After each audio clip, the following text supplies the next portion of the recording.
Good morning, everyone. I was about to say evening. It's not evening. It's already a long day for some reason.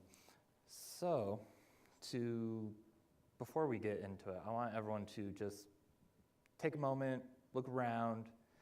Imagine if every seventh person in your theater was not fully able to use a website because they couldn't see when a pop-up appeared to ask for confirmation.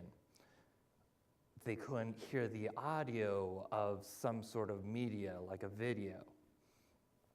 They couldn't navigate with mouse, and using a keyboard, they couldn't access all of the form controls, such as a text input or a submit button. Or they just couldn't understand the web page. 15% of people on Earth experience some form of disability, and these disabilities can include blindness, deafness, limited mobility, and neurodivergence. Now, I get a lot of people asking me, what is neurodivergence? The simplest way to put neurodivergence is that it refers to people with thought processes and patterns outside of the societal norm.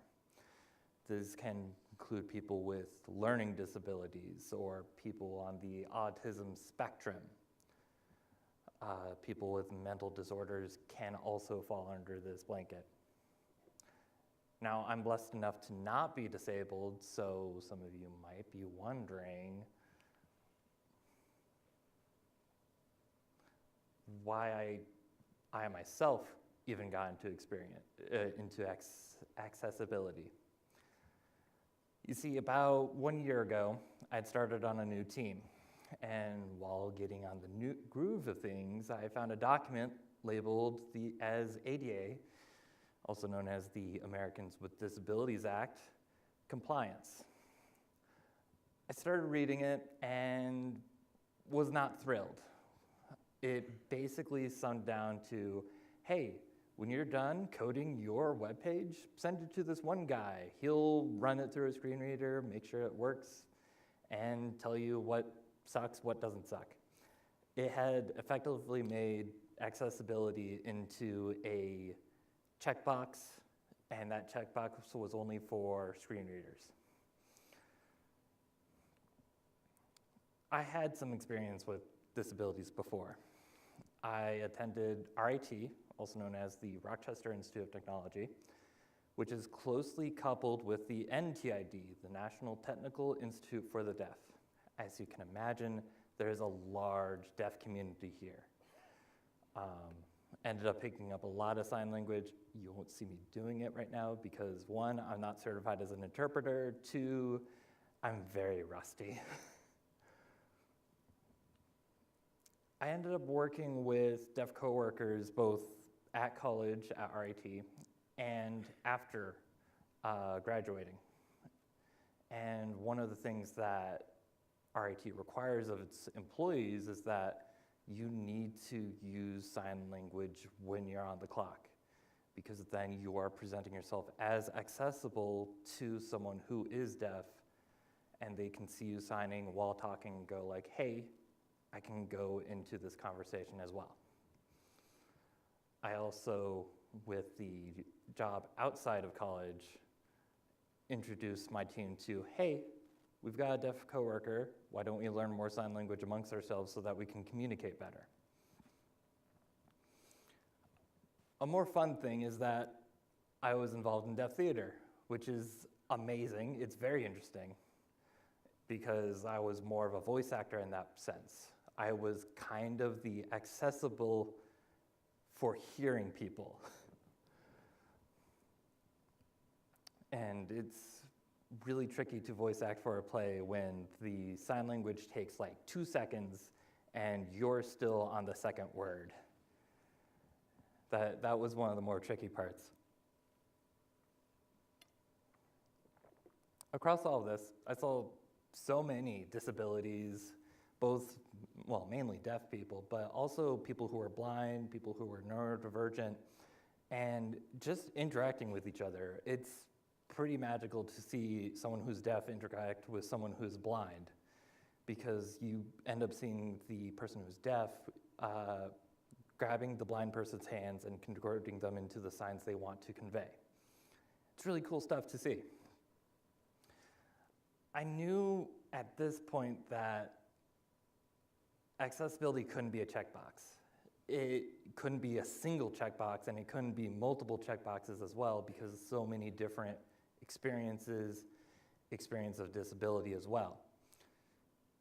So going back to the project that I was working on, the team that I was working on, I decided that I needed to deep dive into accessibility to make sure the project was accessible for everyone, no matter what their disability was. But that does raise a question.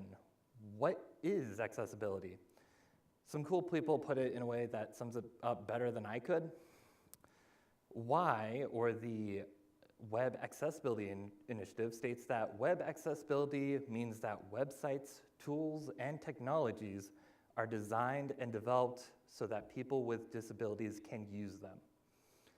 WHY are the guys who define a few standards and provide resources on web developers and designers. Some of the stuff they include are personas. They go like, hey, these are different personas of a person with disability. These are who you can kind of use to test your code. Did I say a few standards? I meant the standards for web accessibility. LOCOG, or the Web Content Accessibility Guidelines. These guidelines are the guidelines companies use to add to their policies and go like, hey, when you're coding for your code, make sure that it's accessible to LOCOG 2.0 AA. We'll get into that in a moment here. According to a survey by Level Access, and we'll get back to that survey a few times, about 64% of companies are planning to adopt the latest version of LOCOG, which is 2.1. There are 4 major parts to LOCOG. Perceivable. This can either mean that the page itself is being read on a screen reader, or the colors are being colorblind friendly. Operable. This can be forms being keyboard accessible, or flashes being kept to under 3 per second to account for epilepsy. Understandable. This is mainly towards the language, helping people with neurodivergence or people who are deaf as well. One of the things that people don't account for with language is that while people have English as a second language, deaf people technically have English as a second language, as they are, if they were born deaf, they grew up with sign language. Robust. This mainly means that the page is accessible across multiple experiences, so all the different screen readers. There's a bunch of them, both for mobile and for desktop machines. Or there's also explaining the criteria in robust mainly covers if it's parsing accurately. So like a button acts like a button, says it's a button. The screen reader looks at it and goes, hey, that's a button. Within these main parts are 3 levels of conformance as defined by WHY. They are really complex, so pay attention here. A, AA, and AAA. A is just the bare minimum of accessibility. This basically says, hey, your website can be read by a screen reader, cool beans. You have text alternatives for when there's sound. You have sound alternatives for there is text or visual. It also includes exceptions for allowing contrast on larger fonts, or just going with captioning on pre-recorded audio content. Skipping over myself, sorry. AA is a good level of accessibility. It's telling that companies and judges are adopting this level to adhere to. There's a few court cases where judges will say, hey, you're not ADA compliant, so please conform to LOCOG 2.0 AA level. The criteria here identifies like input purposes, like the text box says, hey, I'm for a first name, or a button says, hey, I'm for submitting a form. There I go again. AA, putting that there, is going really above and beyond. It includes sign language interpretation on pre-recorded media. Like I said, sign language is the first language for many deaf people. English is the second language for them. It also includes identifying regions and what they stand for in addition to inputs. This sounds like a lot to take in, so some of you might be wondering, that sounds like a lot of effort. Why do we even want to do this? Well, it's the right thing to do. Let's go back to the exercise we did at the beginning. Look again, every seventh person in this room, imagine that they had a disability, they couldn't access a website. And think about it, sometimes they might not be able to consume this presentation fully because it's not captioned, there's no interpreter support. That's not a dig at Star Trek, I'm just pointing it out.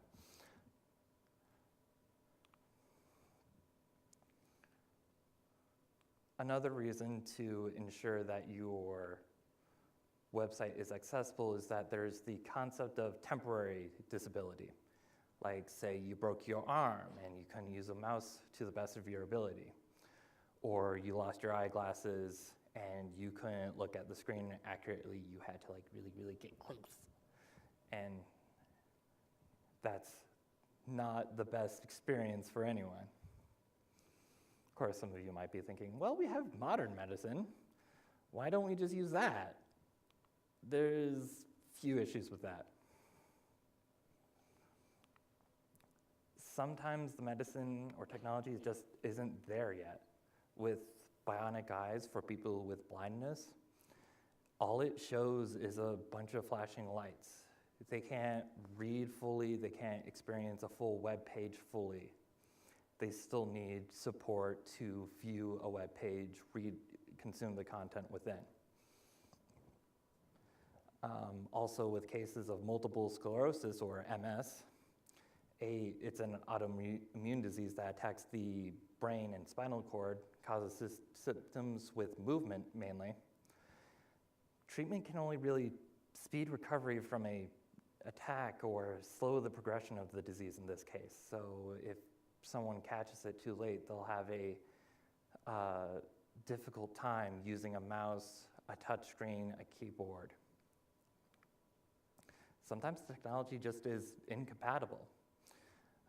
There's a 7% failure rate with cochlear implants, which is the implant given to some people who are deaf in order to grant them hearing. And patients with these failure rates describe constant buzzing, constant noises. It's very distracting. They can't get anything done. It's basically like a ruder form of tetanus, or not tetanus, tinnitus?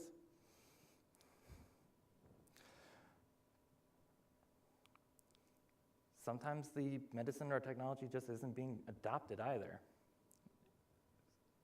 These people think that, hey, why do I need to be fixed? I'm not broken. Or I'll just leave it at that, though. There's a lot of controversy around this. But know that sometimes the technology just isn't being adopted. Quickly moving along from that, there is business value to be gained from having an accessible experience. More people can use your site. More people can use your site. More people can buy your product. Everyone's happy. Of course, some of you might be thinking, well, ADA compliance, the law. We need to follow the law. Well, there is ADA, or Americans with Disability Act, but that is rather vague on how to adhere to web. There are no set-in-stone standards yet for the ADA. However, the European Union has their own EN 301549. That's a mouthful. It's rather difficult to say. By the way, EN stands for European Standard. The common title for it is Accessibility Requirements Suitable for Public Procurement of ICT, meaning Information and Communications Technology, products and services in Europe. It currently defines WCAG 2.1 AA as the standard to hold all public sector websites to. Granted, that's only public web sector. There might be a law in the works to move that towards private sector. Outside of laws, there are public regulations, such as the Air Carrier Access Act, or ACAA, as set forth by the United States Department of Transportation, requiring that all public-facing websites for an airline conform to WCAG 2.0 AA. Keep this in mind for later. And keep laws in mind in general, since the rate of lawsuits is growing and projected to keep growing. So if your website isn't accessible, you might be next to be targeted.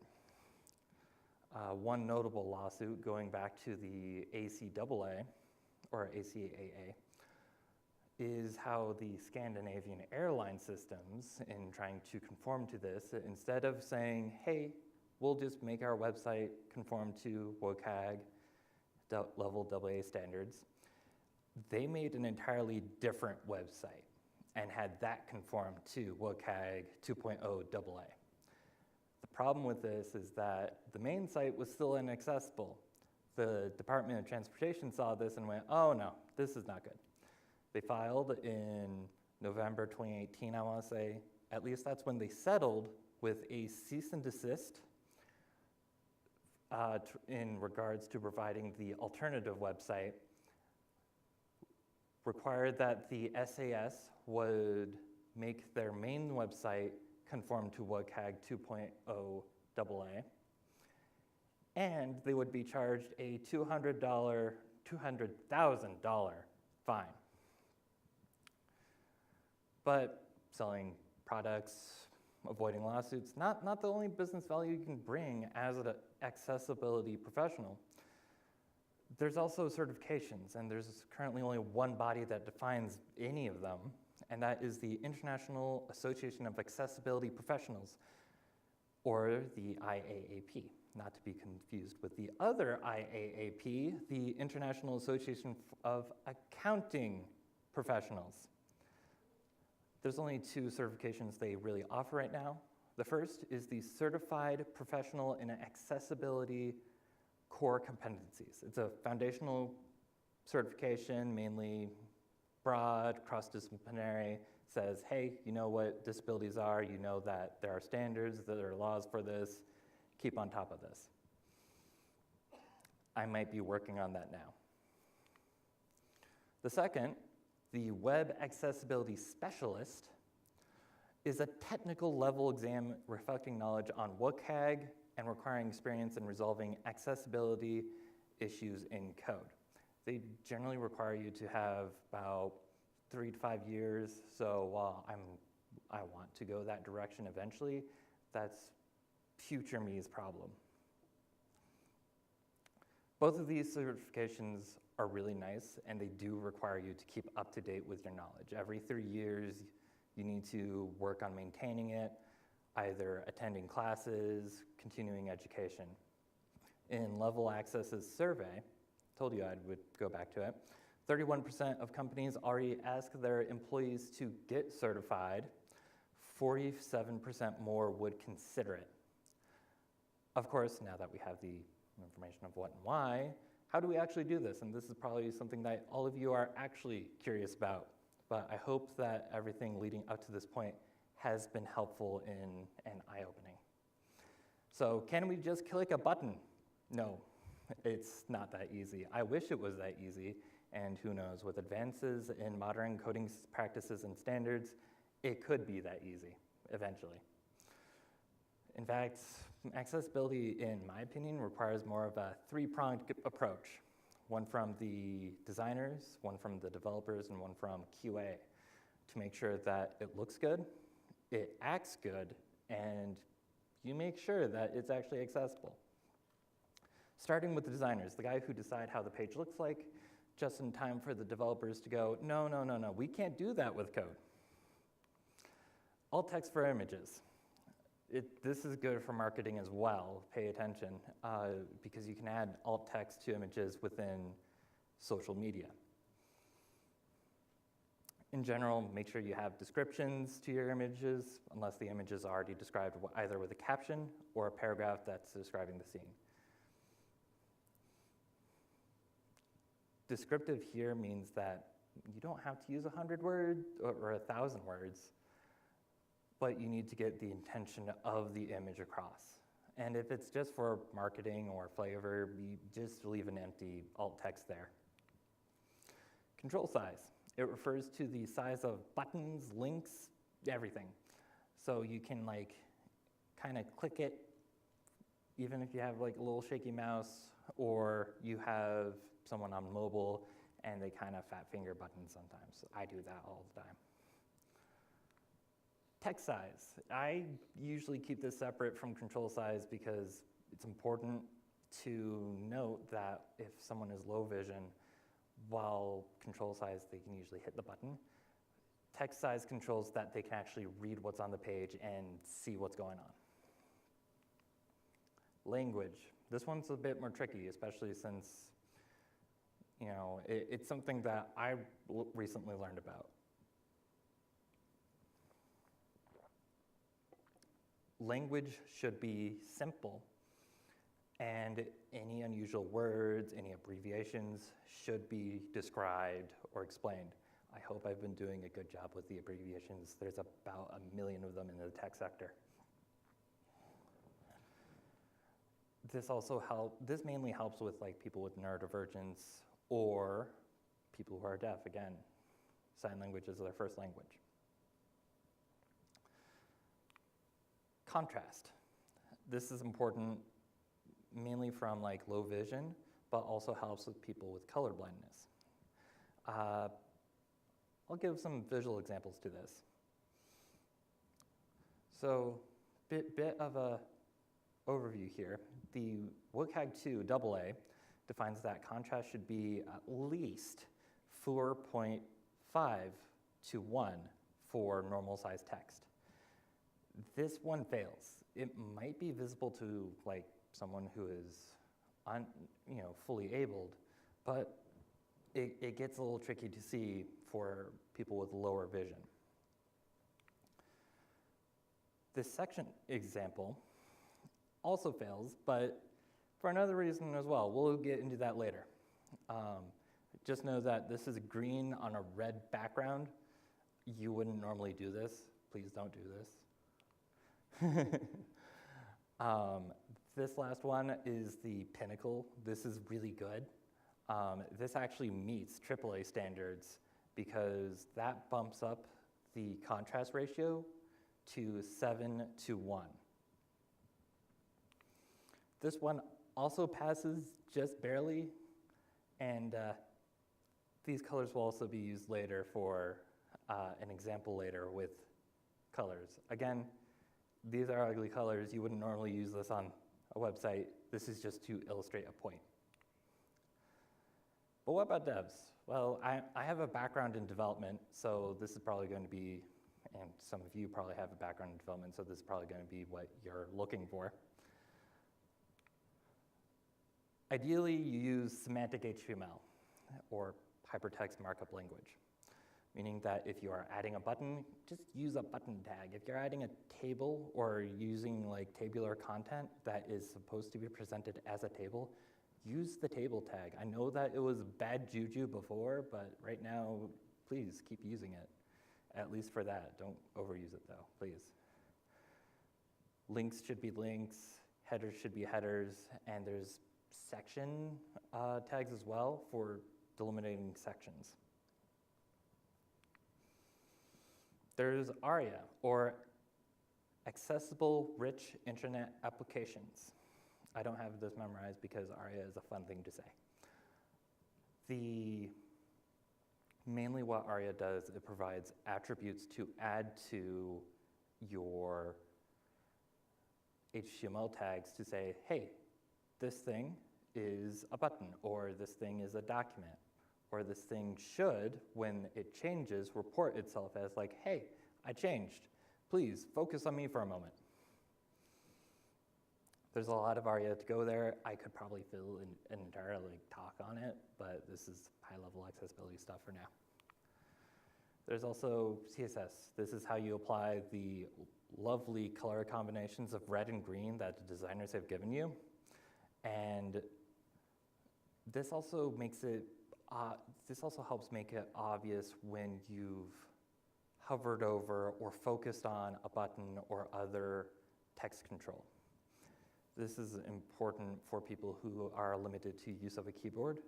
They will tab through the form, and if they don't see where their keyboard cursor is, that's a problem, because then they have to start typing, and if they're on the submit already, it's no good. Since this is mostly code, I have code examples. So here we have a button, and we have some of those ARIA tags. Going into what this does to a screen reader or any other assistive technology, it's a button, which means that it will be read as a button. Things will see this as a button, don't worry. ARIA has pop-up. Setting this as to true tells assistive technologies that, hey, when this gets clicked, you should expect a modal to open up or some sort of confirmation dialog. ARIA label. This replaces whatever text is inside the element. So in this case, submit your order is more than submit. Altogether, this would probably be read as button has pop-up, submit your order. Very descriptive to a person using accessible or assistive technologies. But here's a CSS example. This one's a little more complicated to go into. So say you have a page with a bunch of content on it, and it's obviously delimited to someone who's seeing. But how do you delimit it for someone who is blind? Well, what I normally do is I take H2 tags to mark each section and then hide them visually. We make it really small so that, it doesn't take up a lot of space in general. We set the overflow hidden, meaning that anything outside that one box, that 1 pixel by 1 pixel box doesn't show up. We set the position to absolute, and this mainly makes it relative to the parent component and makes it take up less space on the page. This stuff is the important stuff. So clipping it is basically saying, hey, we're going to clip this out outside of the box you've defined, and say, like, this is where we're going to clip the image to or the text to. This makes it so that whatever the case may be, it won't show up, period. There are 2 versions of this on this CSS example. The reason for that is that the first one is compatible with IE7 and IE8, because that's the bane of every developer is compatibility issues. Altogether, this hides a thing, but when it is hit by someone using assistive technology, or a screen reader rather, it will read out, hey, we've got a thing here just for you. And this goes into more of the pinnacle of what we want to look at later. Say we have a long navigation content. Well, what if we want to skip to that content and not, mess up with the designer's view of what the navigation should be? Well, we have a link, a same page link, And this gets read as, hey, this is a link, of course. The ID is skipped content. There should be a class here for hidden visually to make sure that it's hidden initially. The href is pointed to a header, the content header, so that you actually focus on that. And of course, we have a descriptive language saying like, hey, this is going to skip you to your content. The header we're going to go to is an H1 header. We'll go into headers later in a moment. I have feelings about headers, but this basically says, hey, this is a heading. It's a level 1 heading, so it is the main context for the page. The ID, of course, matches what we're going to be linking to. Tab index -1. This is one's a little more complicated to get into.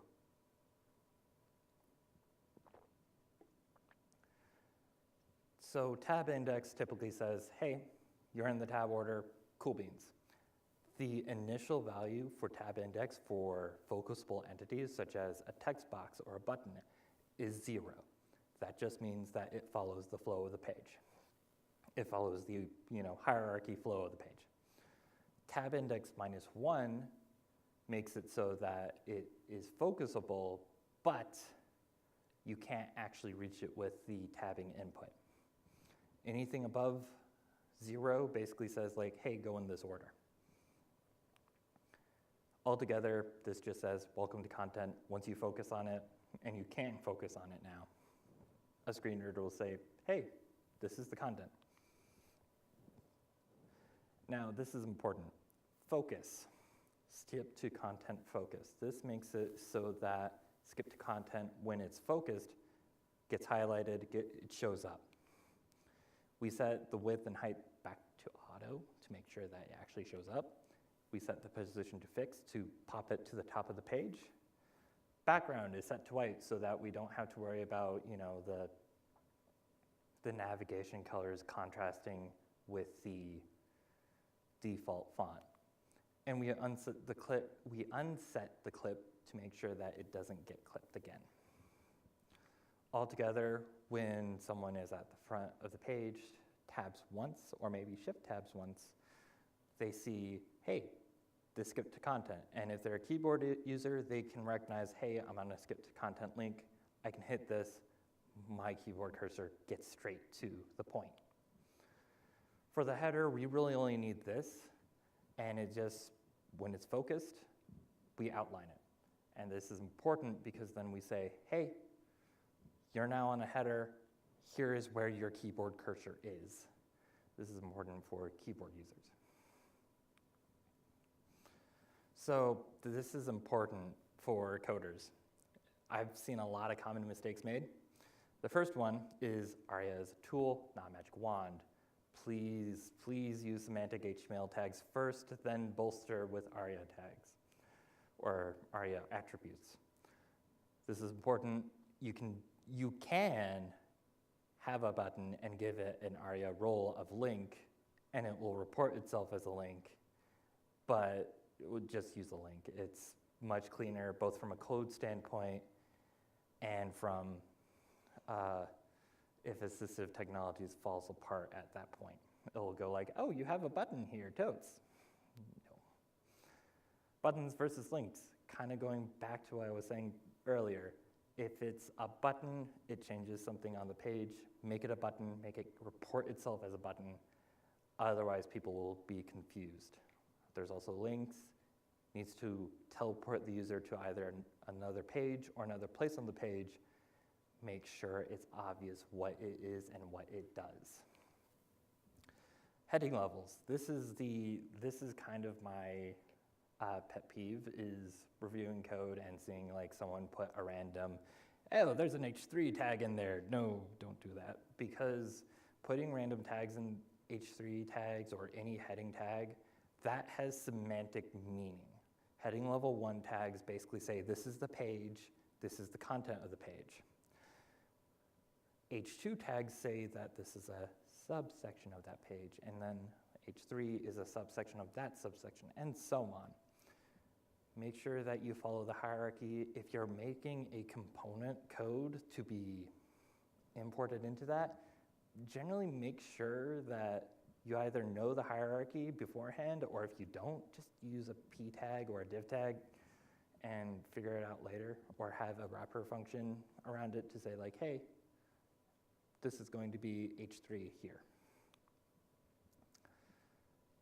So we've developed it, we've designed it. What can quality assurance do to make sure that we're actually good at this? Developers, take note too, you should be doing this too before you hand it off to QA. Your QAs will thank you in advance, profusely, hopefully with brownies. If they don't, demand brownies. The easiest set of tools to get into are browser extensions. The ones I like to use are Wave, or Web Accessibility Evaluation Tool, and Spectrum. Wave is just outputs the number of errors and alerts, basically saying like, hey, these things aren't accessible, I think is the important part, because Wave is not an adequate replacement for manual testing. There's no good adequate replacement for manual testing when it comes to accessibility. Spectrum is a colorblind viewer. You tell it, hey, I want to look at the screen as if I was red-green colorblind, or as if I was yellow-blue colorblind. Screen readers. There are free versions of screen readers available, and they usually have some form of cheat sheet for you to quickly go like, oh, this is a heading level search. Let me check the headings, make sure that all of it looks good. Or they have form searches or link searches. This is important. And of course, there are personas you can use while testing. Personas, for those of you who don't know, are basically you put yourselves in the shoes of someone else and say, like, how would this user walk through this page? I mentioned Wave and Spectrum. So this is what Wave output generally looks like. You have a list of errors, a list of alerts, some features. Features usually refer to alt text. Structural elements, which basically refers to like, oh, you have a banner here or a section here. HTML5 and ARIA basically says like, hey, you're using ARIA here, good on you. And it also lists out potential contrast errors. Again, these are not the end-all be-all report. The output here at the top left is basically saying, hey, you're on a section. And the H question marks say, hey, this looks like it could be a heading. Does it want to be a heading? I'm not going to judge, or I'm not going to make that determination. That's up to a user to make that determination. So going back to the colors, the beautiful, beautiful red and green that our designers have given us. Well, the first set, if we change it to, I believe it's called deuteranopia, which is a severe form of red-green colorblindness. The first section is very faint. You practically can't see it. It's very muddy. The second example, when you shift it to deuteranopia, you end up seeing pretty much everything. It's pretty clear. I mean, still, don't use these colors. They're really ugly, please. But this is what spectrum output looks like. Sometimes it doesn't work on some pages. Like I tried to use it on the slide itself that I was using those colors, and it just didn't work. So I had to go to WebAIM's color checker for contrast. They also are it's a really good resource for checking contrast between colors. To dive deeper into the screen reader side of things, we have JAWS, Job Access with Speech. This is the pinnacle of screen readers. You generally want to test this with Chrome. However, it is $3,000, so I don't blame you if you kind of skip over this one. But it has a ton of features, a ton of really good features for heading level searches, and it has some visual output as well so that you can see how it's kind of reading off the screen. There's NVDA, or non-visual desktop access. This is a free screen reader. It's for Windows. I should have specified JAWS is also for Windows. NVDA mainly gets used with Firefox, and while you can test with NVDA, it might not work in some cases, but it's a good kind of litmus test to say like, hey, is this accessible? Does this make sense? And then there's Apple VoiceOver, and that says like, it works, but it reads the screen in a different way from JAWS and NVDA. I'm not too familiar with how it works because I've been told, hey, Jack, you got to test with NVDA and JAWS. Apple VoiceOver isn't the end-all be-all. I haven't tested it myself too much, but I've heard that it's good enough for what it does. So we get into personas and getting into the shoes of someone who is blind, but I want to take a moment to say that there's no adequate replacement for having someone actually blind or actually deaf or actually neurodivergent or actually with a low mobility to test your website. There's no replacement for that. In fact, this gets into something called inclusive design, where you go to someone who is disabled and say, hey, I want your help in making this website and making it all it can be. To kind of help things out. Pictured, we have someone who is blind wearing headphones using a Braille output, and it looks like a Braille keyboard as well to navigate their web pages. In general, be accessible, be inclusive. The be inclusive is a little more difficult since you need to find someone who is disabled to have them help you out. And also there's NDAs or non-disclosure agreements that people might need to sign. But really, go out, use ARIA, make sure you use semantic HTML tags, do everything you need to make sure your website is accessible. To quote like two great sages, be awesome. Some follow-up, I'll leave this here for a long moment if you want to take a picture. We have the website for the IAAP, International Association of Accessibility Professionals. Again, they have these certifications. They also have good resources. They're actually the ones who told me about a conference happening in May. They're at the late ticketer stage, so the ticket prices are way up the roof right now, but that's happening the 13th and 14th, I want to say, Monday and Friday. There's Level Access, which provided the survey. They also provide fantastic webinars on accessibility. There's the Web Accessibility Initiative website and the Web Content Accessibility Guidelines. That's a very deep document. I don't blame you if you find a quick reference instead. I don't have it memorized. I don't expect anyone to have it memorized, really. And here's my contact information if you have any additional questions or if you just want to network. And I would like to open up to questions. I will say that one of the things that I was first faced with when entering into accessibility was like, hey, is there such a thing as too much ARIA? The answer is yes, there is too much ARIA. Sometimes it's either redundant, like saying button, roll, button. You don't need that roll there. Or using roles when you can just use a semantic HTML tag. Any questions?